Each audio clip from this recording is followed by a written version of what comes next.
Assalamualaikum warahmatullahi wabarakatuh. Saya Bizakiri Pamungkas dari 11 IPA 2. Saya akan menceritakan peristiwa penting yang ada di Indonesia.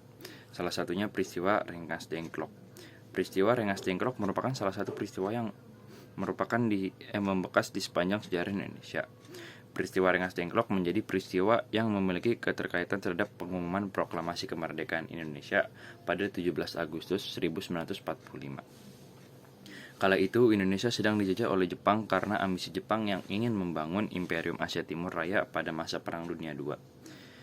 Dari peristiwa tersebut, Jepang mengalami kekalahan yang ternyata memberikan dampak besar pada Indonesia. Sejak saat itu, ketegangan pun mulai muncul antara golongan tua dan golongan muda. Golongan tua dan golongan muda memiliki perbedaan pendapat terkait kapan waktu yang tepat untuk pengumuman proklamasi kemerdekaan Republik Indonesia. Peristiwa Jepang yang dengan tegas melarang penduduk Indonesia untuk mendengarkan radio luar negeri menjadi salah satu penyebab terhambat pengumuman proklamasi.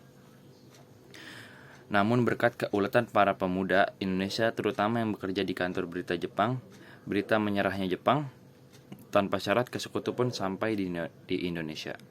Sultan Syahrir yang mendengar berita kekalahan Jepang melalui radio gelap pun lantas mendesak Soekarno-Hatta untuk segera melakukan proklamasi kemerdekaan Indonesia. Namun Soekarno-Hatta menginginkan agar proklamasi dilakukan melalui PPKI Badan Buatan Jepang. Mereka tidak puas dengan jawaban tersebut. Para golongan muda pun lantas menculik Soekarno-Hatta ke Rengas Dengklok untuk menjauhkan mereka dari pengaruh Jepang.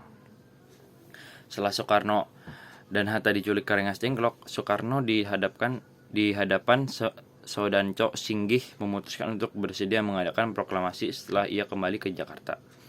Golongan tua dan golongan muda pun menyepakati keputusan bahwa proklamasi kemerdekaan harus dilakukan di Jakarta oleh Soekarno.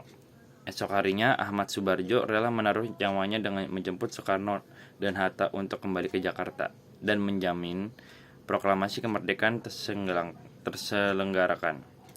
Hasil setelah terjadinya peristiwa Rengas Dengklok adalah proklamasi kemerdekaan akan diumumkan pada tanggal 17 Agustus 1945 selambat-lambatnya pukul 12.00 waktu Indonesia Barat. Tokoh-tokoh golongan muda dan golongan tua antara lain golongan tua, tokoh yang sering disebut sebagai golongan tua adalah Soekarno dan Muhammad Hatta, para anggota dan pengurus BPUPKI dan PPKI. Golongan mudanya Sukarni, Chairul Saleh, Yusuf Kunto, DR Muwardi, Sundako Sigih, Wikana, Saite Melik, Sudari, BM Diah, Johar Nur, Kusnandar, Subadio, Subianto, Margono, Adam Malik, dan Armansyah. Sekian dari saya. Mohon maaf bila ada kesalahan cerita. Wassalamualaikum warahmatullahi wabarakatuh.